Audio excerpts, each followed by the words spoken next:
Hi everybody, welcome back to iPhone blog the auto tech tuber. मैं हूं आपका दोस्त और होस्ट अमित, और आज 16,000 किलोमीटर के एक दौरान हम ये रिव्यू कर रहे हैं। गाड़ी का फुल रिव्यू ये है W4 वेरिएंट XUV 300 पेट्रोल। तो चलिए गाड़ी स्टार्ट करते हैं और आपको बताएंगे आगे गाड़ी का फुल रिव्यू और performance. Let's focus on the highway please. तो जैसा आप देख रहे हैं कि ये जो हमारी गाड़ी है ऑलमोस्ट 16,760 किलोमीटर चल चुकी है। पर्टिकुलर ब्रांड महिंद्रा का है। 2019 और जुलाई की इसकी परचेज है और इसकी ऑलमोस्ट 2 सर्विसिंग मैंने करा ली है। सबसे पहले स्टार्ट करते हैं कि XUV 300 आप क्यों लें। फर्स्ट ऑफ ऑल ये 5 स्टार क्रैश टेस्ट है। अडल्ट्स के लिए, चाइल्ड के लिए भी हाईएस्ट सेफ्टी प्रोटेक्शन है। चारों इसके जो ब्रेक्स, डिस्क ब्रेक्स आपको मिल जाते हैं गाड़ी में। और सबसे इंपॉर्टेंट बात यह है कि गाड़ी के फिट और फिनिश, स्पेशली जो बिल्ड क्वालिटी है, हाई टेंसाइल स्टील है जो गाड़ी का बिल्ड है, जो क्रैश में आगे पीछे आपको बहुत सहयोग देगा, बहुत एक असिस्ट करेगा आपकी जान बचाने में। तो ये रहे कुछ मेजर रीजन कि आप ये गाड़ी क्यों लें। अब बात करते हैं गाड़ी का मेरा एक्सपीरियंस 16,760 किलोमीटर के दौरान। तो भाई पहले जब हमने गाड़ी स्टार्ट किया था, जब लिया था, तो ऑब्वियसली इनिशियली लोगों का कहना था कि भाई 108 bhp है, 200 Nm का टॉर्क है, ऑब्वियसली सब 4 मीटर कॉम्पैक्ट है, तो क्या आपको गाड़ी में लैग है। देखिए, अगर आपका जो आरपीएम है, अगर आप आरपीएम को 1500 से नीचे रखते हैं, 1200-1300, तो डेफिनेटली आपको लैग फील होगा, बिकॉज पेट्रोल टर्बो इंजन है तो थोड़ा बहुत लैग होता ही है। बट जैसे ही आप गाड़ी को आगे चलाते हैं, 15 के आरपीएम से बाहर 1700 ऊपर जाते हैं, तो आपको कहीं भी इसका टॉर्क डिलीवरी का कमी महसूस नहीं होगी। Let's focus on the highway. अब बात करते हैं गाड़ी का ओवरऑल स्टेबिलिटी, बैलेंस और ब्रेकिंग के बारे में। तो अगर आप 120, 130 पे हैं, जो अगर आप पैनिक ब्रेकिंग दबाते हैं, तो ऑब्वियसली मेरे हिसाब से पैनिक ब्रेकिंग तो उतने स्पीड पे एकदम से दबाना नहीं चाहिए, क्योंकि ट्रेजेडी होने काफ़ी सिचुएशन बन जाती है, झटके लगते हैं फिर आपको, और कहीं ना कहीं आपको एक इंजरी का भी रिस्क होता है। बट अगर मान लीजिए आपको जरूरत पड़े, तो आप मेरा बात मानिए कि ये जो कार है आपको यार किया Sonet, Hyundai Creta, Jeep company को छोड़ के ये सबको बीट करती है, चाहे सब 4 मीटर हो या सब 4 मीटर के आगे हो। अब देखिए, मैं डिक्लाइन पे हूँ, अगर मैं इंक्लाइन पे भी जाऊंगा तो ऑब्वियसली गाड़ी का जो पंच है, जो बेस है, वो बहुत स्ट्रांग बन जाता है। और मैं चाहता हूँ कि आप ये सब चीज़ों को मेरे जरिए एक्सपीरियंस करें, क्योंकि मैंने गाड़ी 3 साल चलाई है। तो जो मैं आपको रिव्यू दे रहा हूँ, एब्सोल्युटली अनबायस्ड रिव्यू है मेरा, कोई महिंद्रा से कोई कोलैबोरेशन नहीं है किसी मामले में। और जो मैं बोलूँगा वो सही बोलूँ, क्योंकि I'm still planning to upgrade this car to the Turbo GDI petrol direct injection engine, जो कि मैंने रिसेंटली चलाई है। और अब बात माने, वो इंजन सबका बाप है पेट्रोल डिपार्टमेंट में, ठीक है। तो ये रही कुछ छोटी मोटी जानकारी। अब मैं आपको गाड़ी का दिखाता हूँ, इसका जो MID है। Can I see the camera please? Okay. तो अगर आप MID की बात करें, तो आपको MID में देखिए, आपको ये एग्जैक्टली किलोमीटर दिख रहा है, जो कि बहुत ही शानदार है। जो मेरा माइलेज, अगर आप, जैसा कि मैं आजकल स्पिरिटेड गाड़ी चलाता हूँ, ऑब्वियसली मुझे 10.6 की मिलती सिटी विद AC ऑन। अगर मैं हाईवे में जाऊँ तो मैंने इसमें 18.4 तक का निकाला है। बट शर्त यह है कि आपकी गाड़ी को आपको कम से कम 90 से 100 के बीच में चलानी पड़ेगी। तो ये कुछ रहे छोटे मोटे जो MID features. Now I will focus on the driving skills and of course I will stop the car and give you the overall review of the car as well. Could you hold the camera please? Okay. तो अब बात कर लेते हैं गाड़ी की overall जो खर्चा आता है। तो जो मुझे खर्चा पड़ा इस कार का, सेकंड सर्विसिंग का, वो मुझे पड़ा कुछ, मैंने 13,000 समथिंग में कराई थी, तो मुझे कुछ 2500 रुपये लग गए। उसमें से मैंने छोटे मोटे जो चेंजेस लगाए थे गाड़ी के, फॉर एग्जाम्पल वो मुझे ये रहा, गाड़ी का फ्लूइड हो गया, जो कि आपका कांच को साफ करने में बहुत हेल्पफुल मदद करता है। और जो छोटे मोटे चेंजेस होते हैं सर्विसिंग के, ऑयलिंग सब मिला के कुछ मुझे पड़ गया अराउंड अबाउट 2500 रुपये लगभग।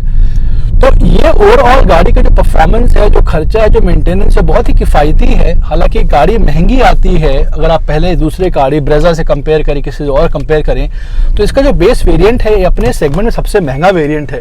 तो मुझे एक बात जरूर लगता है कि अगर आप कोई पैसा वसूल गाड़ी खरीदना चाहते हैं, जहां आपको लगता है कि आपको गाड़ी का सब कुछ पोर्शन दिखाना पड़े, सबको एक स्टेबिलिटी चाहिए, पैसा वसूल फन वाली फीलिंग चाहिए, तो ऑब्वियसली यार ये जो कार है आपको ये बहुत ही स्टेबल मिल जाती है।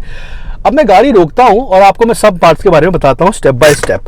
Okay, so cameraman, I request you to focus on me, ताकि मैं सब कुछ फीचर एक्सप्लेन कर सकूं। थोड़ा सा AC ऑन कर लेते हैं। ओके, तो भाई अब सबसे इंपॉर्टेंट बात ये है, जो लोग हमेशा मुझे बोलते हैं कि इसमें फीचर्स क्या क्या हैं, मैं आपको बेसिक चीज़ें बताता हूँ जो आज आपको इस कार के साथ जो पहले मिलते थे अभी नहीं मिलते। तो फर्स्ट थिंग फर्स्ट, आप ये देख रहे हैं आर्मरेस्ट, ये आपको आज बेस वेरिएंट में नहीं मिलता, चाहे आप डीजल हैं चाहे पेट्रोल है, नंबर 1। नंबर 2, अगर आप देखें तो इस गाड़ी में फॉर एग्जांपल जो छोटी मोटी चीज़ें, फॉर एग्जांपल जो पीछे का आप देखें, फॉर एग्जांपल हेडरेस्ट जो मेरे पास 2 अवेलेबल है, ये बेस वेरिएंट से आता था, अब ये नहीं मिलता है। That's cost cutting number 2। अब इसके फीचर्स के बारे में बात करते हैं। जैसे मैंने कहा आपको 108 bhp है, 200 Nm का टॉर्क है, और इसका एक्चुअल जो टर्बो स्टार्ट होता है वो अराउंड अबाउट 1600 RPM से स्टार्ट होता है। और एक बात हमेशा ध्यान रखें, लोग हमेशा कहते हैं कि भाई लैग है। भाई लैग उसको लगेगा जिसने गाड़ी सही RPM में चलाई नहीं हो। डेफिनेटली लैग है इस कार में थोड़ी बहुत इनिशियली, बट अगर आप गियर सिस्टम प्रॉपर मेंटेन करना चाहते हैं, इसका क्लच जो डिस्टेंस ट्रैवल है बहुत लॉन्ग है, अगर उसको मेंटेन करना चाहते हैं, सही तरीके से सिंक करेंगे, तो आपको ना गाड़ी में कभी वाइब्रेशन आएंगे, ना कभी आपको तकलीफ होगी इन टर्म्स ऑफ लैग या कोई और। ऐसा मेरा मानना है, क्योंकि मैं गाड़ी का चलाने का बड़ा शौकीन हूँ। अब बात करते हैं इसमें हमने एडिशनली क्या चीज़ें लगाई है और किस हिसाब से गाड़ी हमें परफॉर्मेंस दे रही है। तो भाई मैंने एक, अगर आप देखें तो मैंने एक राउंड अबाउट टच स्क्रीन लगा दिया है फॉर एग्जांपल इस पर्टिकुलर कार में। इसके साथ मुझे ये भी मिल जाता है, 2 मैंने सोनी के स्पीकर्स लगा लिए, कुछ मुझे राउंड अबाउट कुछ 1800-3600 के वो पड़ गए। लेट्स से एक back camera, I can show the back camera right now if you focus the back camera. ये हमारा बैक कैमरा है, just can you close it please, this is a back camera. तो ये सब चीज़ें हमने गाड़ी में फिनिश कराई है। और मुझे जो लगता है इस ओवरऑल गाड़ी के रिव्यू के बारे में ये कि सबसे पहले जो आपका एडवांटेज मिलता है XUV 300 इस पर्टिकुलर कार के ऑप्शन में, वो ये कि अगर आप इस कार का मान लीजिए अगर आप बोनेट देखते हैं, तो जो मेरा पोजीशन है सिटिंग का, मैं ऑटोमेटिकली आराम से बोनेट पूरा देख सकता हूँ, मुझे कोई तकलीफ नहीं हो रही है। तो इसमें क्या होता है, पार्किंग में चाहे आपको फ्रंट लाइन सेंसर मिले चाहे ना मिले, आप आराम से पार्क कर सकते हैं। प्लस जो कहते हैं हॉक आई व्यू, अगर आप एक ईगल की उड़ान देखें तो बहुत ऊपरी उड़ता है, तो उसी तरह से इसको बोलते हैं हॉक आई विजन। जब आप इस गाड़ी में बैठते तो ऑब्वियसली आपका बोनेट, तो ऑब्वियसली आप मनूवर आराम से कर सकते हैं। अब सब 4 कॉम्पैक्ट गाड़ी है, तो शायद आपको पीछे का व्यू थोड़ा सा उसका व्हाट डू कॉल दैट एक कट ऑप्शन मिल जाए, थोड़ा सा क्रैम्प्ड ऑप्शन पीछे का LED का मिल जाए। बट ओवरऑल अगर आप इस गाड़ी को देखें हर तरह से, हर एंगल से, तो बहुत शानदार दिखती है। मैंने प्राइमरली D-Set सिल्वर कलर भी इसलिए क्योंकि अगर ये गाड़ी आप देखें तो इस पर धोने में आसानी बहुत होती है, गर्मी उतनी नहीं होती है, लोग फ्लैशी कलर्स में चले जाते हैं, red, aquamarine all. No doubt it's a good car, it's a good colour, but होता है कि लॉन्गर रन में यहाँ सब आपको कार को स्क्रैचेस मेंटेनेंस करने में बहुत तकलीफ हो जाती है। तो ये ओवरऑल गाड़ी के बारे में रहा। Let's talk about the features of this particular car. तो भाई सबसे पहली बात आपको जो बताऊं, जो लोग कहते हैं कि भाई जो महिंद्रा का कंसोल है, centre console, can you focus here, ये बहुत ओल्ड है। यार मैं एक ही बात बोलता हूँ, जो चीज़ें सिंपल होती हैं, साधारण होती हैं, वो टिकती बहुत देर तक है, ठीक है। जो फ्लैशी होती है, जैसे आजकल के लिरिक्स हैं, वो ज़्यादा लास्ट लॉन्ग नहीं करते। जो भी इनका कंसोल सिस्टम है बहुत ही प्रैक्टिकल है। अगर आप देखें छोटे छोटे काइंड ऑफ क्रोम बेस जो इंसर्ट आपको यहाँ दिख रहे हैं, ये बहुत उपयोगी हो जाते हैं। पीछे भी लोगों ने 3 प्रॉपर सीट बेल्ट दिया तीनों पैसेंजर्स के लिए, which is again missing in the current W4 edition. या इनका गियर आप देख लीजिए कितना प्रीमियम मटेरियल से डिजाइन किया गया हुआ है। ये 6 है। अगर आप देखिए फॉर एग्जांपल ब्रेजा में हो तो वहाँ आपको 5-6 गियर देते हैं। ऑब्वियसली मुझे समझ में नहीं आई कि वो लोग ऐसा क्यों कर रहे हैं, बट ये काफ़ी प्रीमियम है। अब आप यहाँ देखें तो आपका जो स्टोरेज है ओवरऑल, ये भी बहुत आराम से आपको मिल जाता है, बहुत डीप मिल जाता है। जो आप यहाँ बात करते हैं ऑप्शन, तो ऑब्वियसली ये जो आपको 12 वॉकर सॉकेट है, यहाँ अगर स्पेस आप देखें तो बहुत ही कम स्पेस है।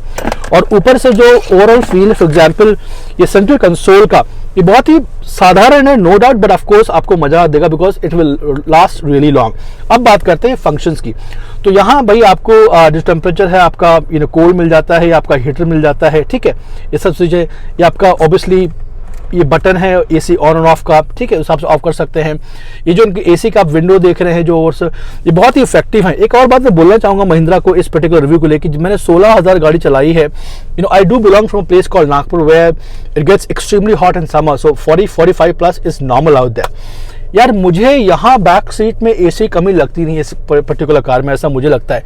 तो जो भी जो एक्सपीरियंस है ओवरऑल, चाहे आप माइलेज का बोल लें, सिटी में अगर आप विद एसी ऑन चलाते हैं बम्पर टू बम्पर, आपको आराम से 11-12 मिल जाएगा। शर्त यह है कि आपको गाड़ी चलाने ढंग से आनी चाहिए, ओके। अगर आप एकदम से हैचबैक से एसयूवी पे आ रहे हैं तो आपको एडजस्टमेंट में टाइम लगेगा, इंजन खुलने में टाइम लगता है। तो जब तक आप कम से कम 2,000-2,500 किलोमीटर चलाएंगे तो ऑब्वियसली आपको इंजन सेट होगा, तो एवरेज मिलेगा नहीं आपको। दूसरी बात गाड़ी की मैं बोलना चाहता हूँ कि ये आप आवाज़ सुनिए, मैंने खोला, right, it's a very strong built car. मैं हमेशा बोलता हूँ कि जीप कंपास इंडिया में एक ऐसा रॉक सॉलिड प्रोडक्ट जहाँ आपको एक भरपूर सेटिस्फैक्शन मिलता है, आप सेफ फील करते हैं। बट ये कार कहीं ना कहीं अपने सेगमेंट में सबको बीट करती है। नेक्सॉन ले लो आप, हुंडई क्रेटा ले लो आप टूसॉन ले लो, हालांकि वो सेगमेंट का अबव गाड़ियाँ हैं। जो फील है, जो फिट और फिनिश है, ओवरऑल ड्राइविंग डायनामिक्स, जो मैनर्स है, जो ब्रेकिंग है, ये एब्सोल्युटली एक ह्यूज सेटिस्फैक्शन आपको चेहरे पे निकाल के आपको देते हैं। ठीक है, अब मैं बात करता हूँ इसके दूसरे फंक्शन में जो कि बड़ी ही गिमिकी है, but it's very helpful as well. तो अगर आप एक चीज़ देखें तो फॉर एग्जांपल यहाँ आपको दिया गया है, देखिए एक मैनुअल स्टीयरिंग मोड। तो इसमें 3 मोड आते हैं। ये अभी फिलहाल मैं चला रहा हूँ, गाड़ी एकदम लाइट है, कंफर्ट में। अगर मैं इसको प्रेस करूँ तो इट बिकम्स नॉर्मल, थोड़ा सा हैवी हो जाता है। अगर इसको मैं स्पोर्ट में लेके आऊँ, which I will show you through a camera of mine, अगर मैं स्पोर्ट फंक्शन आपको दिखाऊं इस पर्टिकुलर कार का, तो आप देख सकते हैं स्पोर्ट फंक्शन है कार में, तो ये और भी हैवी हो जाता है। तो ऑब्वियसली एक फन फैक्टर आपको मिलता है when you are driving a car of this particular category. अब बात करते हैं इस पर्टिकुलर गाड़ी के डैशबोर्ड के बारे में, बिल्डअप के बारे में। तो ऑब्वियसली आप देखें तो जो इनिशियल बिल्डअप है गाड़ी का, फॉर एग्जांपल जो फ्रंट आपको डैशबोर्ड मिलता है, ये नाइस प्लेन कलर्स में है फॉर श्योर, बट कहीं से भी आपको रिकॉल चीज़ी मटेरियल्स नहीं मिल जाते हैं। छोटे छोटे जो इंसर्ट है आपके एसी का, आप ये मान लें, आप ये देख लें, ये बहुत ही इफेक्टिव हो जाते हैं in the long run when it comes to your user friendly experience. अब मैं 2 इंपॉर्टेंट चीज़ें आपको हाईलाइट करना चाहूँ कि लोग कहते हैं कि भाई गाड़ी की डिक्की बहुत कमज़ोर है, तो please you could focus on मी। तो भाई अगर आपको डिक्की चाहिए तो फिर आप यार कोई हैचबैक ले लो, या फिर आप टूसॉन ले लो, या फिर आप थोड़ी बड़ी गाड़ी ले लो, आप नेक्सॉन ले लो, आपको बड़ा मिल जाएगा। बट यार जो प्योर प्लेजर ड्राइविंग का वो बहुत मुश्किल हो जाता है दूसरी गाड़ियों में पाना। तो ये सब कुछ रहा गाड़ी का लेखा जोखा। अब बात करते हैं rattling noise. Lot of people talk about rattling noise of a car कि भाई कुछ समय बाद गाड़ी में झनझनाहट, कुछ आवाज़ निकलती है। डेफिनेटली इनिशियली मुझे फील हुआ था, but it is because of this ORVM। तो ORVM अगर फॉर एग्जाम्पल अगर आपको ढीला पड़ता है किसी दौरान किसी चीज़ों के, तो ऑब्वियसली इसका थोड़ा आपको नॉइज़ आएगा, नो डाउट। बट जब आप गाड़ी में पूरा फुली लोडेड लोग बैठते हैं तो ऑब्वियसली कहीं ना कहीं आवाज़ दब जाती है। तो ये भी इंपॉर्टेंस है कि आप कहाँ आवाज़ फील, अगर आपको पिलर्स में आवाज़ आए तो यहाँ तो ऑब्वियसली बहुत ही शेमफुल है। और लोगों ने अधिकतर कहा है कि महिंद्रा जो पैसे मांगता है बहुत ज़्यादा मांगता है, वैल्यू जस्टिफाई नहीं करता है। तो अगर आपको बूट चाहिए तो आपको बीच की चीज़ कॉम्प्रोमाइज़ हो जाएगी। Focus on the back seat please. जो इनका बैक सीट एक्सपीरियंस है बहुत ही शानदार है, बहुत अद्भुत लेगरूम आप प्रोवाइड करता है, और 3 अच्छे कट्टे पैसेंजर आराम से यहाँ बैठ सकते हैं। तो ये सब ओवरऑल लेखा जोखा रहा। आप गाड़ी के विंडोज देखिए चारों तरफ से कितने बल्कि है, इवन जो फ्रंट और रियर जो मिरर्स हैं कितने चंकी हैं। अच्छी महंगी गाड़ियों में आपको ये सब एक्सपीरियंस नहीं मिलता। जो इनका ओवरऑल गाड़ी का सर्विस है, जो ओवरऑल आजकल आपको डिले मिल रहा है, तो ये भी है कारण कि गाड़ी कितनी डिमांड में। भले आपको उतने सेल्स फिगर जैसा आपको ब्रेजा देगा और उतना ना मिले टाटा नेक्सॉन, बट यार जिसको शौक है गाड़ी चलाने का, जिसको समझ है गाड़ी की गाड़ी एग्जैक्टली होती कैसी है, ब्रेकिंग कैसी है, पैनिक ब्रेकिंग कैसी है, और अगर आप देखें गाड़ी का पूरा बीच कलर में गाड़ी का आपको दिखा रहा हूँ, और ये बहुत ही अद्भुत है। Even the glove box, if you focus here, the glove box है क्वाइट इम्प्रेसिव एज वेल। तो हर चीज आपको यहाँ आपके नीड के हिसाब से प्रैक्टिकली स्टूडेंट मिल जाएगी। और मैं बोलता हूँ कि अगर आपको एक सेफ एंड साउंड कार चाहिए with a lot of driving pleasure, now TGDI engine भी पेट्रोल में अवेलेबल है, तो आप डीजल में भी जाएं, पेट्रोल में भी जाएं। बट डीजल और पेट्रोल में एक ही फर्क है, माइलेज का फर्क हो जाता है। अगर डीजल में आप चलाएंगे तो ऑब्वियसली आप हाईवे पे 20, 22, इवन 23 भी निकाल सकते हैं। पेट्रोल में आपको भी मिल जाएगा अगर आप ढंग से चलाएं 80-100, तो ऑब्वियसली 18.4 मैं ले गया एक 2 बार ट्रिप में, बट 17 तो आपको मिलना ही मिलना है। लेकिन सबसे बात यह है कि गाड़ी में यार लैग तभी मिलेगा जब आप प्रॉपर इसके गियर सिस्टम को मनूवर नहीं करोगे, प्रॉपर इंसर्ट नहीं करोगे, आपकी ड्राइविंग हैबिट्स प्रॉपर ना हो, तो ही आपको दिक्कत। कई लोग होते हैं ना कि उनको जबरदस्ती पैर क्लच पे रखते हैं, तो वहाँ भी आपको माइलेज नहीं मिलना है, वहाँ भी आपको कहीं कुछ लैग मिलेगा। जो कुछ मुझे कमियां लगी इस पर्टिकुलर कार के बारे में ये है कि अगर ये थोड़े से for example let's say the basic features add करते, जैसे कि ये mount control, steering mount control हो गया, ठीक है, जो इनके हेडलाइट्स गाड़ी के आते हैं वो बड़ी पुअर है, जो 55-60 की आती हैं। मैं रेकमेंड करूंगा हर किसी को प्लीज़ को आप चेंज कर लीजिए, क्योंकि वो लॉन्ग टर्म विजिबिलिटी इज बकवास। I have faced, so I can tell you all those things. So overall जो NVH लेवल है, जो गाड़ी की परफॉर्मेंस है, जो ब्रेकिंग है, जो माइलेज है, जो एक्सपीरियंस ऑफ द सर्विस है, is quite commendable. You know, I'm myself a huge fan of Jeep Compass. मुझे Compass बहुत पसंद है, बट यार जब ये गाड़ी चलाई ना तो कसम से एक पैसा वसूल का एक्सपीरियंस होता है. थोड़ी महंगी है no doubt, but it is a value for money car. You know, mileage I can take a flash for you. Max to max मैंने हाईवे पे 18.4 निकाली है with AC on. 4 disc brake मिल जाते हैं, 5 स्टार अडल्ट चाइल्ड का ज़बरदस्त protection मिल जाता है. सर्विस मेंटेनेंस कॉस्ट 2500-2700 पेट्रोल का है, डीजल का थोड़ा सा एक्सपेंसिव रहेगा. और जो 2 मेजर ड्रॉबैक्स मुझे लगता है इस गाड़ी में जो बेसिक मॉडल में आते हैं वो इनके सामने का जो इनका लाइट है, हेडलाइट, वो बहुत घटिया है, उसको आप बिल्कुल चेंज करिए. और इनकी जो डिक्की है, अगर ये 2 चीज़ को आप कहीं ना कहीं किसी तरह से फिक्स कर दे और थोड़े बहुत स्टीयरिंग माउंट कंट्रोल दे दे, तो कहीं ना कहीं अगर थोड़ा सा सॉफ्ट टच मटेरियल यहाँ हैंड पे आपको मिल जाए तो ये गाड़ी ऑलमोस्ट यार पैसा वसूल है. और मैं समझता हूँ कि अगर आप ऑलमोस्ट 10 लाख काउंट कर रहे हैं कस्टमर्स, तो ऑब्वियसली एटलीस्ट 2 स्पीकर दे दो यार. पेट्रोल में भी आपने डीजल में दिया हुआ है, तो I think it deserves to be given speakers at least Mahindra. तो ये रहा भाई आज का हमारा लेखा जोखा 16,759 किलोमीटर पे. और उम्मीद करता हूँ सबको वीडियो पसंद आ रही है. हम एक बहुत जल्द एक नई गाड़ी का कॉम्प्रहेंसिव व्यू एटलीस्ट 1 साल तक करेंगे.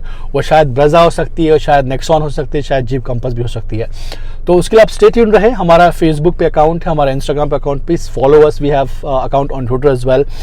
And do subscribe, hit the black icon, and please keep sharing your love and support because we need it. Thank you so much.